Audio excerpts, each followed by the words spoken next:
There was once a quiet girl who never quite fit into the grand house she grew up in. The house stood on the edge of a small town, surrounded by tall trees and the echo of old memories. It belonged to a man who had everything a person could dream of: wealth, reputation, and respect. But the only thing he didn't have after his wife passed away was peace. The house felt empty, too large for just one man, so one winter evening he made a decision that would change everything. He went to an orphanage in the city and met a little girl sitting alone by a window. Her clothes were plain, her shoes too small, and her hands were folded tightly as if she was afraid of taking up too much space. She didn't speak much, but there was something about her eyes, gentle, patient, and calm. He brought her home, and that's how she became part of his family. But while the man was kind and welcoming, his two biological children were not. They were older, already in their teenage years, and they didn't like the idea of sharing their father's love or attention. From the very beginning, they saw the adopted girl as an outsider.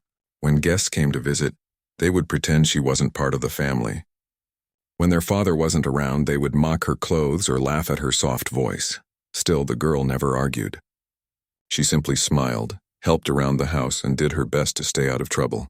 The father often found her in the garden, talking to the plants or reading under the big oak tree. He saw something in her that his own children had lost, a sense of gratitude and gentleness that no amount of luxury could replace.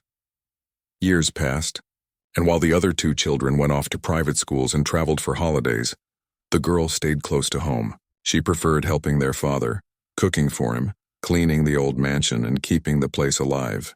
The mansion was old, filled with creaking floors and fading wallpaper, but she loved it deeply. It was the only place that had ever felt like home. The siblings rarely visited anymore.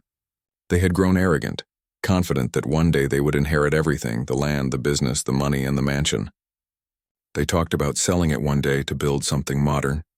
But every time their father heard that, his heart sank a little. He had built his life's work inside those walls. He didn't want to see it torn down or turned into something soulless. As the years went on, his health began to fail. He walked slower, slept longer, and often sat quietly in his study staring at old photographs. The girl noticed everything. She began waking up earlier to prepare his breakfast, bringing him tea at the exact time he liked it, and reading to him from his favorite books. The other two children rarely called. When they did, it was only to ask how much the company was worth now or if he had updated his will. The old man never said much in response. He would smile politely, hang up the phone, and go back to reading. One cold evening, when rain tapped softly against the windows, he called the adopted girl into his study. His voice was weak, but his eyes still held the same kindness she had always known. He told her to sit beside him. For a long time, neither of them spoke. The fire crackled, and the smell of burning wood filled the room. Finally, he said softly, "You've been my greatest blessing." She shook her head, embarrassed, saying she hadn't done anything special. But he smiled again and said, "Sometimes, doing good quietly is the most special thing of all." Then he took her hand and told her not to worry about the future, that everything would be all right. Those words stayed with her long after he went to bed that night. Something about the way he said them felt final, as if he already knew his time was short. A few weeks later, he passed away peacefully in his sleep. The house fell into a deep silence. The girl cried softly in her room, holding onto one of his old sweaters that still smelled like him. The siblings came back for the funeral, wearing dark clothes and sad expressions, but their eyes carried a different kind of emotion: impatience. After the funeral, the lawyer contacted the family to read the will. Everyone gathered in his office downtown, where heavy books lined the shelves and the air smelled of old paper. The adopted girl sat quietly in the corner, still grieving. The siblings sat close together, whispering and smirking, confident they already knew how things would go. When the lawyer began to read, their faces changed. The old man had divided his estate differently than anyone expected. His company shares had been sold, and part of the money had gone into small trust funds for his two biological children. But the mansion, the heart of his life, the place filled with his memories, was left entirely to the adopted girl. For a few seconds, no one spoke. Then the siblings started laughing. They couldn't believe it. One of them said, "That old place? It's falling apart. Let her have it." The other added, She'll need a miracle to even fix the roof. They made jokes about her cleaning it by herself, about how useless an inheritance like that was. The girl sat silently, her eyes on the floor. But then the lawyer continued reading. The old man had written a personal letter, which the lawyer handed to her. It said, "This house holds our memories. Take care of it and it will take care of you," that was all. No explanation, no hint of what he truly meant. The siblings left quickly, still laughing, still talking about how unfair the will was. They didn't even offer her a ride home. She stood outside the lawyer's office alone, holding the letter tightly. It was cold, and the wind carried the sound of traffic from the street. She looked up at the cloudy sky and whispered, "I'll take care of it, just like you asked." When she returned to the mansion, it looked even older than she remembered. The paint had peeled, the windows were dusty, and the garden was wild with weeds. The silence felt heavy, but she also felt a strange kind of peace. This was where her story had begun, and now it was hers completely. That night she walked through every room, touching the old furniture, the faded photographs, and the wooden railings that creaked beneath her hands. Each step brought back a memory. Her father laughing in the kitchen, the smell of his morning coffee, the sound of his voice calling her name. She stopped in his study, the same place where he had told her she was his greatest blessing. The chair was empty now, but the warmth of his presence seemed to linger. She sat down quietly and opened the letter again. His handwriting was shaky but full of care. "Take care of it and it will take care of you." She didn't know what he meant, but something deep inside told her there was more to it than she realized. She promised herself she wouldn't sell the mansion, no matter how broken it looked. She would restore it, even if it took years. The next morning, she started cleaning the rooms one by one. Dust rose in the air, sunlight slipped through cracked windows, and her hands grew sore. But she didn't stop. Each corner she cleaned made the place feel alive again. As she worked, she imagined her father watching her from somewhere above, proud of her determination. Days turned into weeks. The siblings never called, never visited. They were too busy enjoying their share of the inheritance and living their fancy lives. Meanwhile, the girl worked tirelessly, often skipping meals just to save money for repairs. One afternoon, while cleaning the old piano room, she sat down and pressed a few keys. The sound was faint and uneven. When she lifted the bench to see if she could fix it, she noticed something tucked underneath, a small stack of yellowed papers tied with ribbon. She pulled them out carefully and froze when she saw her father's handwriting again. At that moment, she didn't open them. She just held them close to her heart. A strange feeling washed over her, something between sadness and hope. She whispered softly, "Maybe this is what you meant, Father."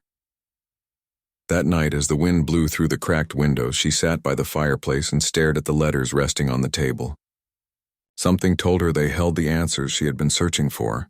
The laughter of her siblings echoed faintly in her mind, reminding her of how they had mocked her inheritance. But she didn't care anymore. For the first time in her life, she felt like she had something truly her own, something worth holding on to. No matter how broken it looked from the outside, she closed her eyes, hearing the distant sound of the old oak tree swaying in the wind, and whispered a promise to herself.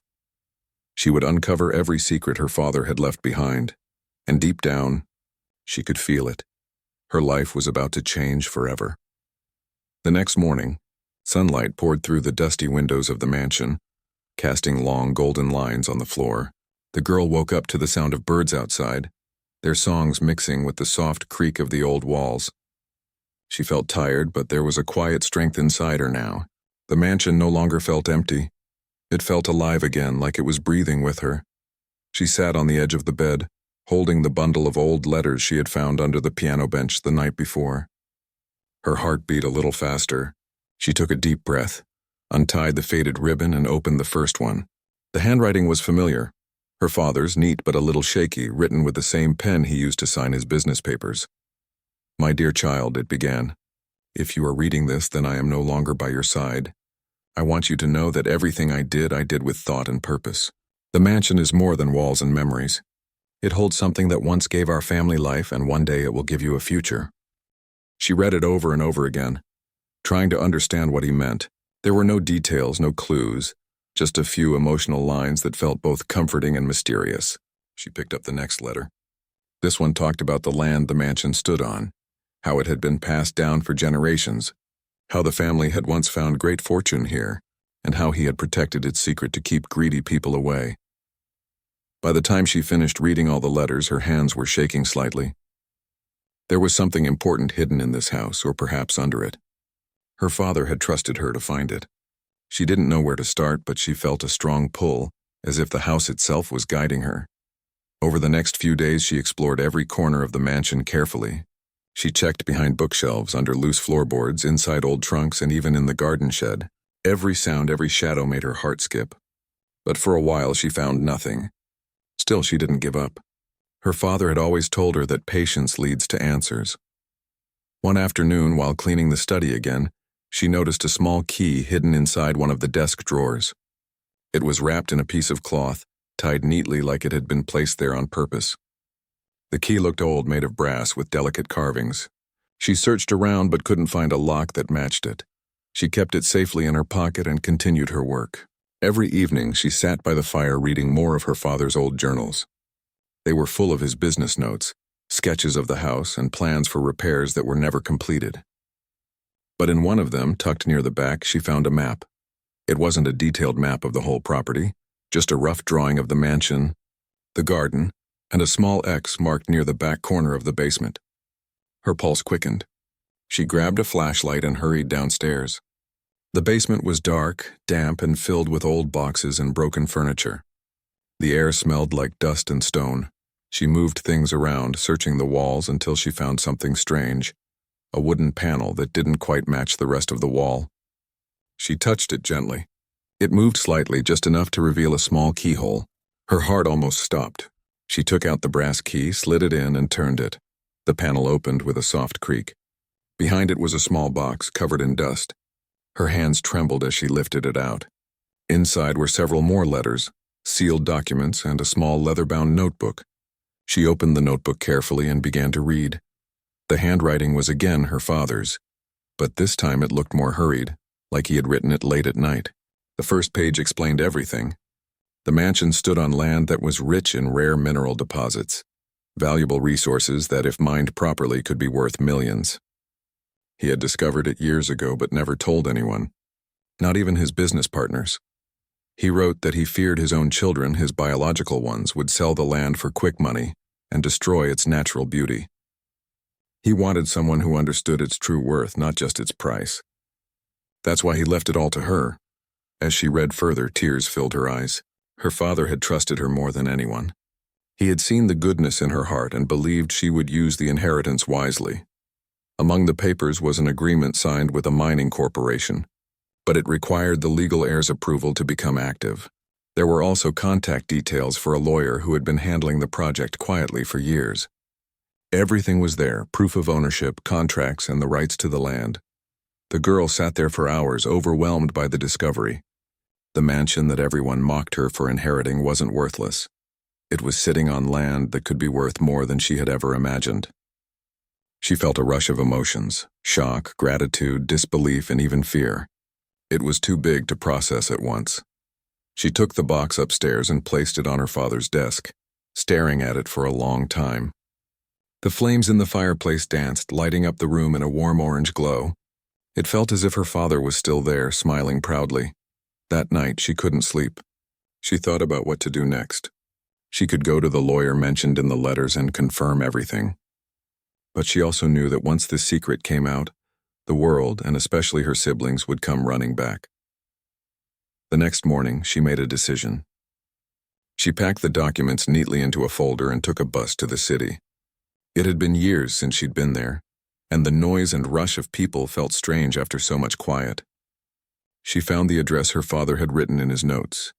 It led her to a tall office building with glass doors and polished floors. The receptionist guided her to an older gentleman's office. He greeted her kindly and looked surprised when she handed him her father's letters and documents. After reading through them carefully, the man smiled. "Your father trusted you with something very special," he said softly. "I've been waiting for this day."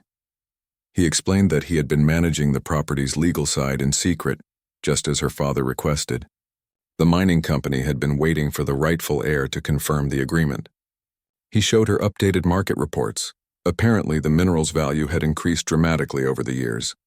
If developed responsibly, the land could bring in more than $150 million.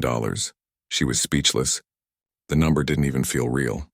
She told him she didn't want to destroy the land, and he assured her that her father had already arranged for an eco-friendly partnership that would protect most of the area. After signing the necessary papers, she left the office feeling both light and heavy at the same time. She had gone from being the quiet adopted daughter who inherited a ruined mansion to someone holding the key to a fortune she never asked for. When she returned home that evening, the air around the mansion felt different. The setting sun painted the walls golden, and for the first time she felt proud walking up those steps. The place that once felt broken now looked beautiful in her eyes. A few days later, the mining company made a public announcement about their new project. Reporters came to visit, curious about the story.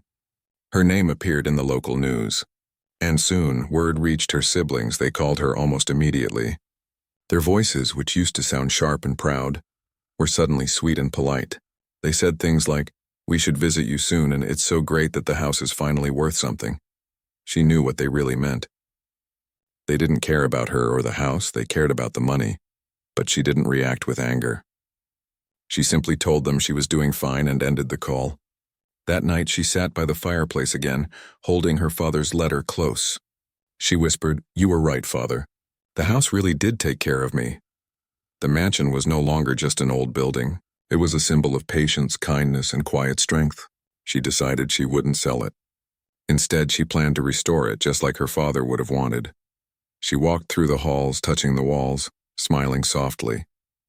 The house creaked under her feet, but it no longer felt like it was falling apart. It felt alive, almost thankful. As she stood by the window that night, looking out over the dark garden, the wind rustled through the trees. She could almost hear her father's voice again, calm and proud. She closed her eyes and whispered, "I'll protect it. I promise." And from that day forward, her life began to change in ways she never could have imagined. The news about the mansion spread faster than she expected. Within days, people in town began talking about the girl who had inherited a broken old house that turned out to be worth millions. Reporters showed up near the gates trying to take photos of her walking in and out. She didn't like the attention, but she knew this moment was part of what her father had prepared her for. Inside the mansion, life felt strangely peaceful despite all the noise outside. She spent her mornings sitting by the window, looking out at the garden while drinking tea. The same garden she had once cleaned with her bare hands now looked brighter under the sunlight, as if it was proud of her. She still couldn't believe how everything had changed. Just a few months ago, she had nothing but memories and a crumbling house. Now, companies were sending her partnership offers, and people who had ignored her before were suddenly calling her the smart heir. But beneath all the excitement, she stayed humble. Money wasn't what made her happy. It was the feeling that her father's trust had not been wasted, that she had done what he wanted. She often whispered to herself, "I'm doing my best, Father." Then one afternoon, something she had been expecting happened. Her phone rang and she saw a familiar number. It was her older brother. She hadn't heard from him since the day they laughed at her in the lawyer's office. When she answered, his voice was cheerful, too cheerful. He started talking like nothing had ever happened, asking how she was, saying he'd been thinking about her lately, and pretending to care about the house. But after a few minutes, his real reason appeared. He mentioned that he and their sister wanted to come by for a visit, to see how things were going. She already knew why. The mansion that once seemed worthless to them was now something they desperately wanted to be part of again. Still, she stayed polite and calm. She said, "You can visit, but please remember it's not the same house you left behind." The next day, a shiny black car arrived at the mansion gates. The siblings stepped out dressed in expensive clothes, wearing smiles that didn't reach their eyes. They looked around, surprised to see how much had already changed. Workers were cleaning the garden, painters were touching up the walls, and the air smelled of fresh wood and flowers. "You really fixed the place up," her sister said, pretending to admire it. "I can't believe it's still standing." Her brother laughed and added, "Guess Father left you more than we thought, huh?" She didn't reply. She simply invited them inside, offering tea like her father used to. They sat in the living room, talking about meaningless things, the weather, the town, the news, until finally her brother brought up what was really on his mind. He leaned forward and said, "We heard something interesting in the paper about the land and the mining deal." Her hand stayed still around her cup. "What about it?" she asked quietly. He smiled, but it wasn't a kind smile. "You see, we're family, and family should share things. Don't you think Father would have wanted that?" She looked at them both, her eyes calm but firm. He already shared everything. You both received what he thought was right. Her sister scoffed, pretending to laugh. "Come on, don't be ridiculous. We didn't know the land was worth anything. If we did, we could have helped manage it." The girl set her cup down gently. "If you had cared about Father when he was alive, maybe he would have told you. But you only cared about what he could give you." The words hung heavy in the air. Her siblings looked away for a moment, uncomfortable but too proud to admit the truth.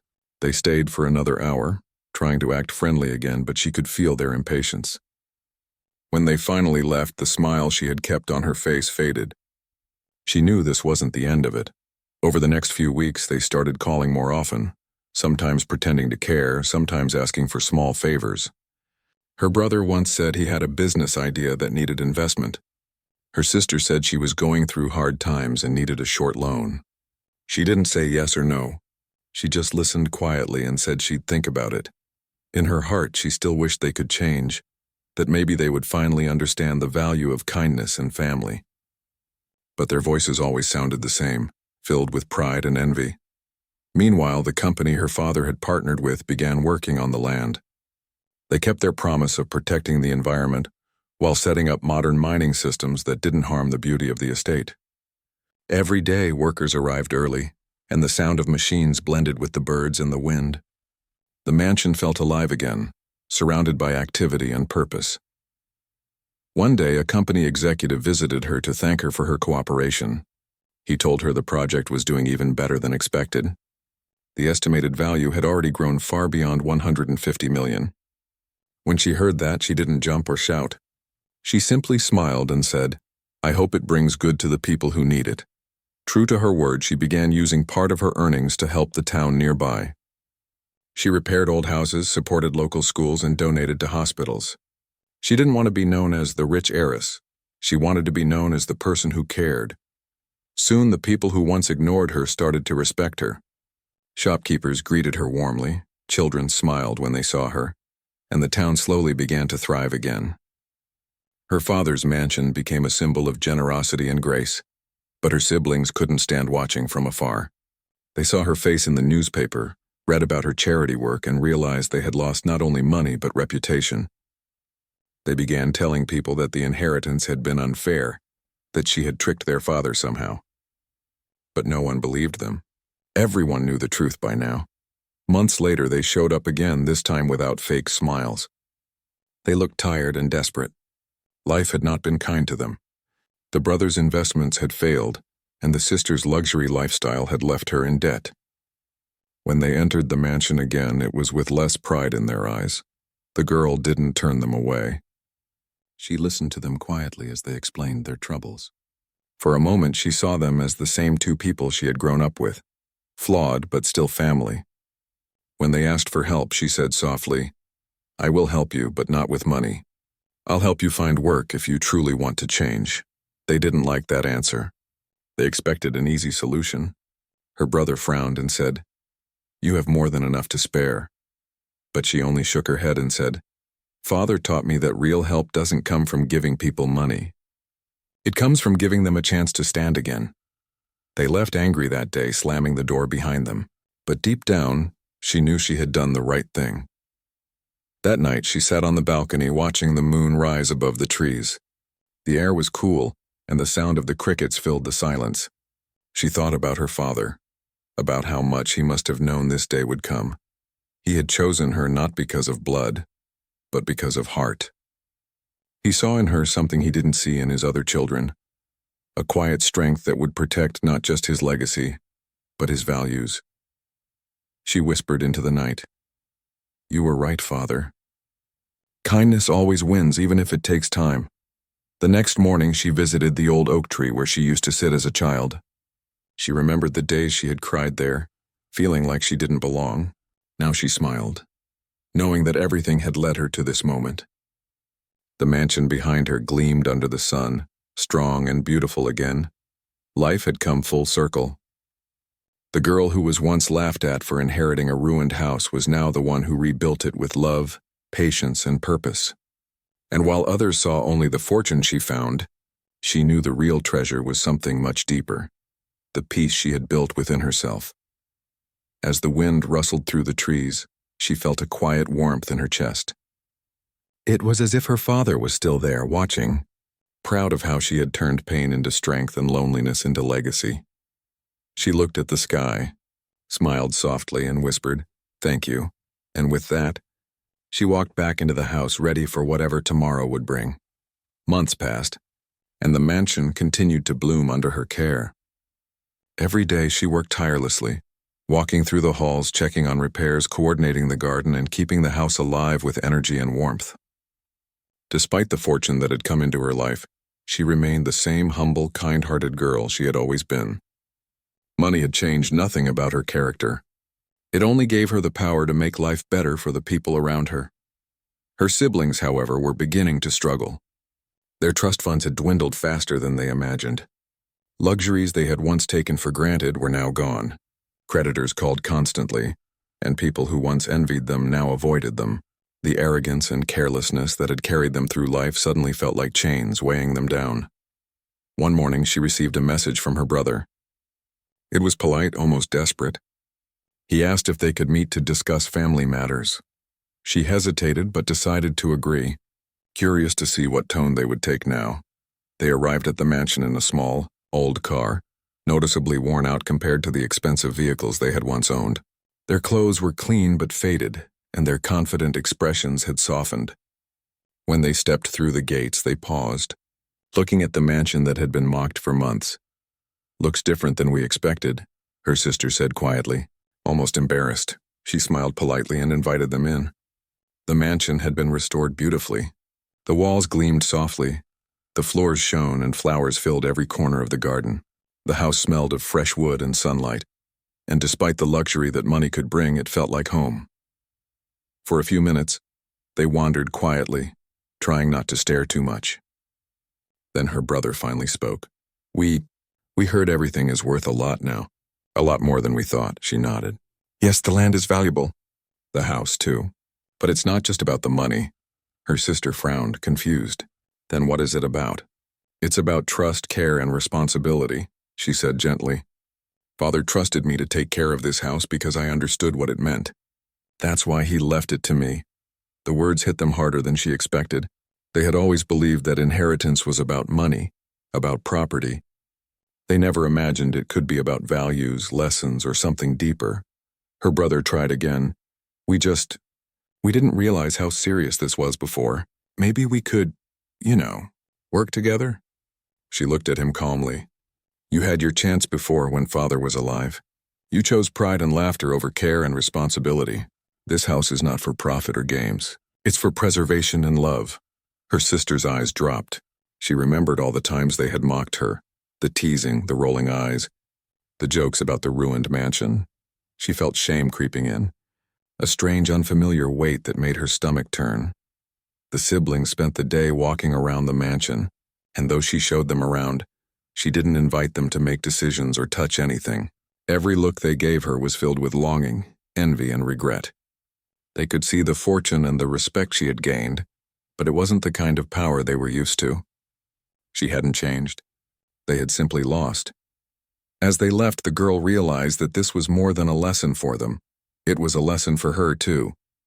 She understood that forgiveness and patience were just as important as strength.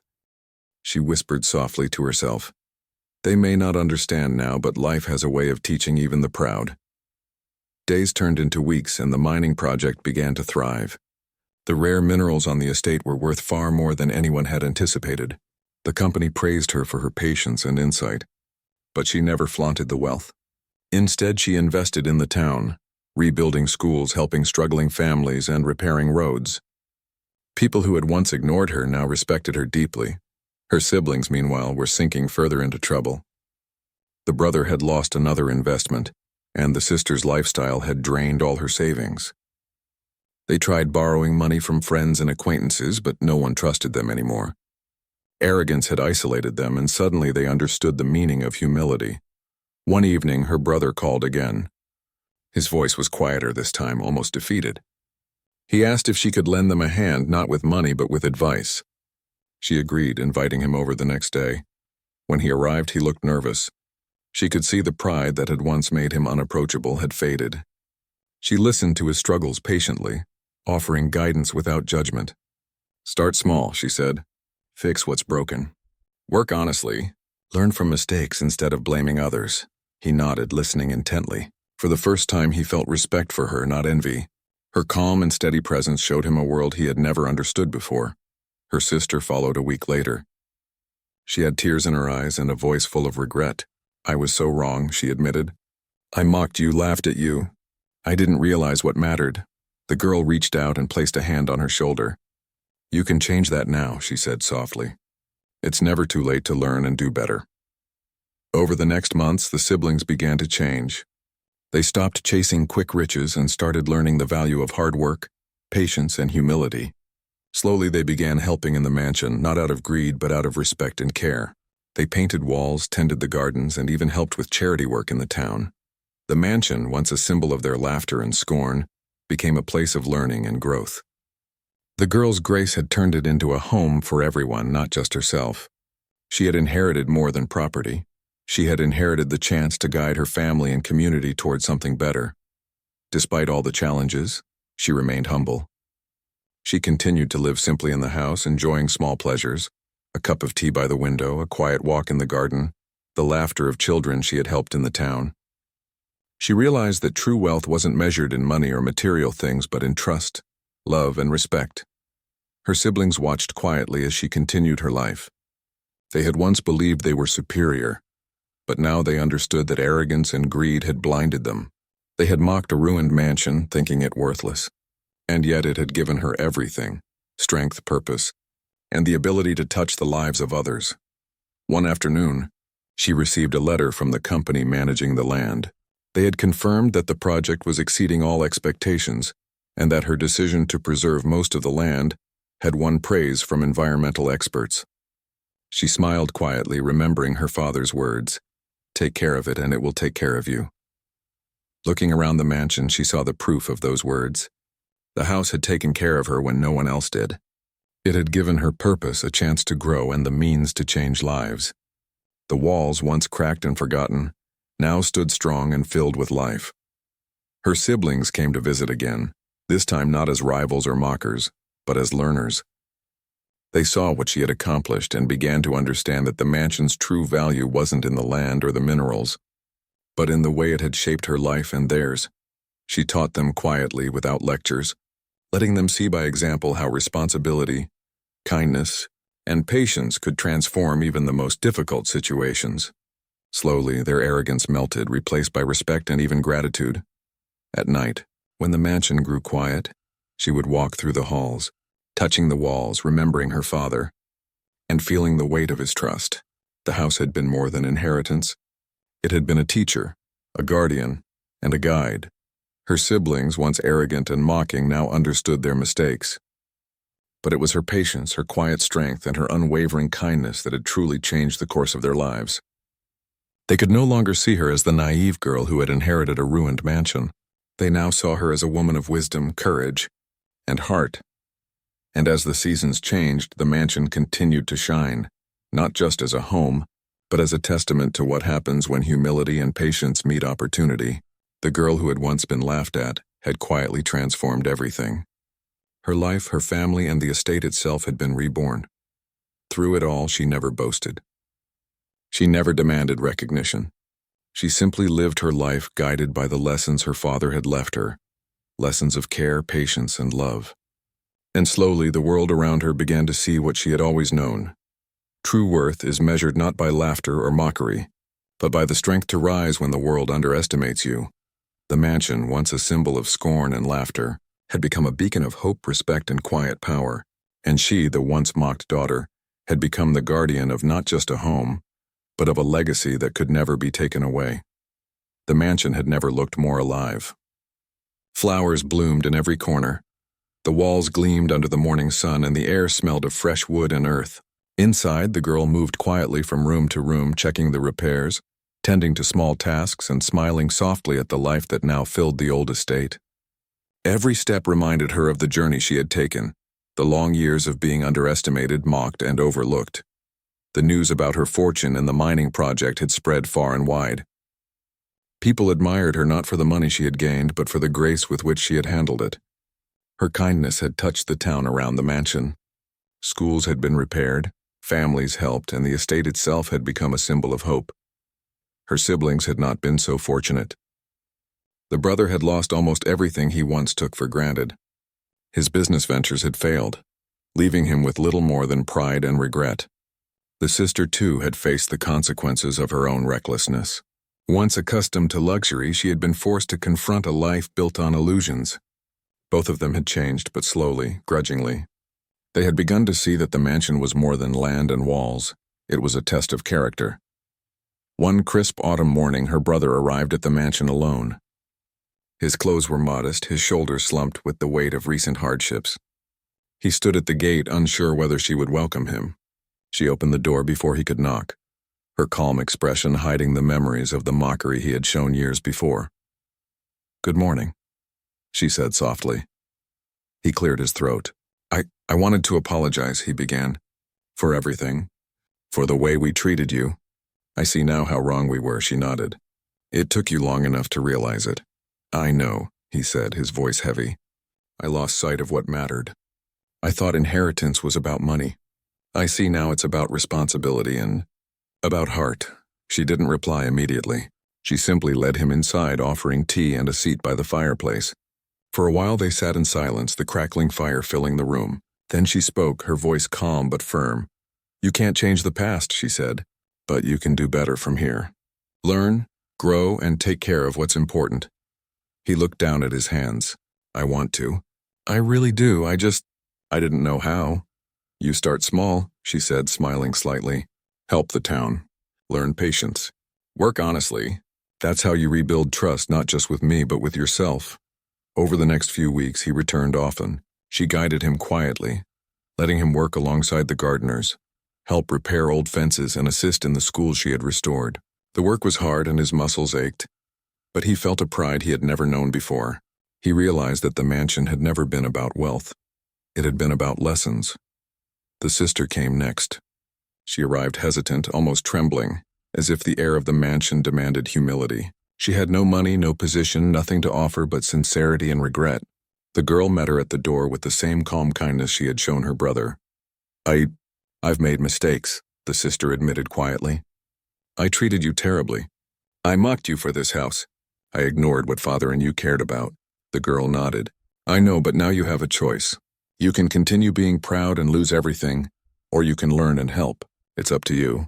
Her sister stayed, helping in the garden and inside the mansion. She learned the patience required to restore old wood, the care needed for plants, and the humility of labor. Slowly, the mansion became a shared place of growth, not because of wealth, but because of effort, honesty, and respect. Months passed. The mansion, once crumbling and abandoned, now shone with life. The townspeople admired the transformation, and the girl's reputation spread far beyond the local area. Visitors came, curious about the house, the land, and the story of the young woman who had inherited a ruined estate only to turn it into a symbol of hope. Her siblings began to see what true wealth meant. It wasn't the money they had imagined, nor the gold and jewels they had dreamed of. True wealth was in the effort to restore what had been broken, in the kindness shown to others, and in the humility to accept past mistakes. They no longer envied her fortune. They envied her strength, her patience, and her wisdom. One evening, she sat on the balcony, watching the sun dip behind the hills. Her brother joined her quietly. For a long time, neither of them spoke. Finally, he said, "I never understood before, but now I do. This house, this land, it's more than inheritance. It's a reflection of who we are." She nodded, looking out at the golden light on the garden. "Father trusted me with more than a house. He trusted me to carry his values forward. And you've done it," he said softly. "We were wrong to laugh at you." "I see that now." Her sister arrived shortly after. The three of them sat together in quiet reflection, the mansion behind them glowing in the evening light. For the first time, the siblings felt something they had never known: respect, not just for her, but for the lessons they had ignored all those years. In the following weeks, the mansion became more than a home. It became a center for the community. Schools, gardens, and workshops thrived under her guidance. People who had struggled now found work and hope.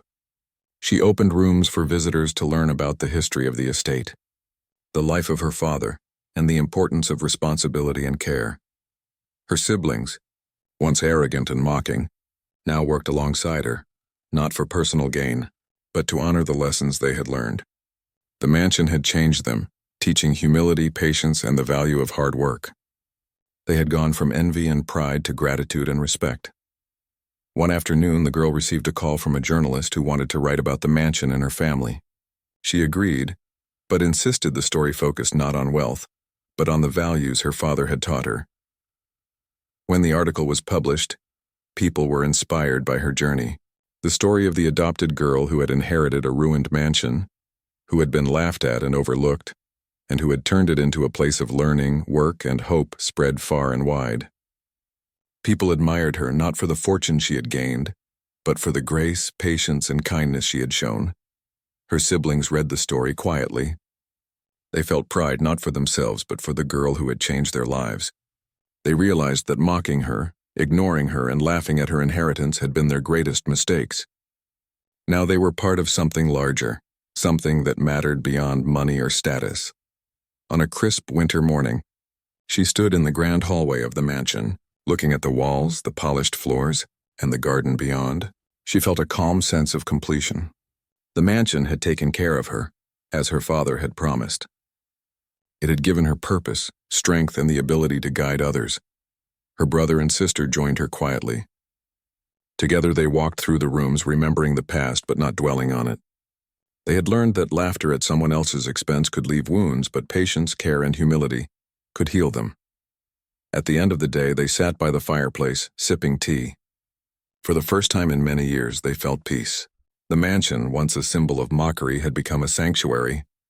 It had transformed not only the girl who had inherited it, but also the siblings who had once laughed at her. She thought of her father, imagining his calm, kind smile. She whispered softly, "Thank you for trusting me. I hope I've made you proud." And in that quiet, glowing mansion, she had everything she had ever needed, not just money, not just a house, but the power to change lives, to restore her family, and to honor the values that mattered most. The mansion stood tall and strong, full of life, laughter, and lessons learned. It had been ruined once, but now it was a place of hope, love, and growth. And the girl once laughed at and overlooked had become its true guardian, proving that patience, kindness, and heart always triumph over arrogance, greed, and mockery. Her siblings no longer laughed. They no longer envied. They no longer doubted. They had been taught the most important lesson of all. True worth is measured not in what is inherited, but in how one chooses to live. And so, the mansion lived on, more than just bricks and wood. It lived as a legacy, a teacher, and a home filled with love. The girl who had been underestimated had not only inherited a house, but she had inherited the power to transform the lives of everyone around her. In the end, the laughter that had once cut her heart deep had been replaced by respect, gratitude, and peace. The secret she had carried, the wealth, the inheritance, and the trust had never been about money. It had been about showing that kindness, patience, and strength always leave the deepest mark, and the mansion, shining under the morning sun, whispered back quietly, as if in agreement, "Life rewards those who rise with courage when the world underestimates them."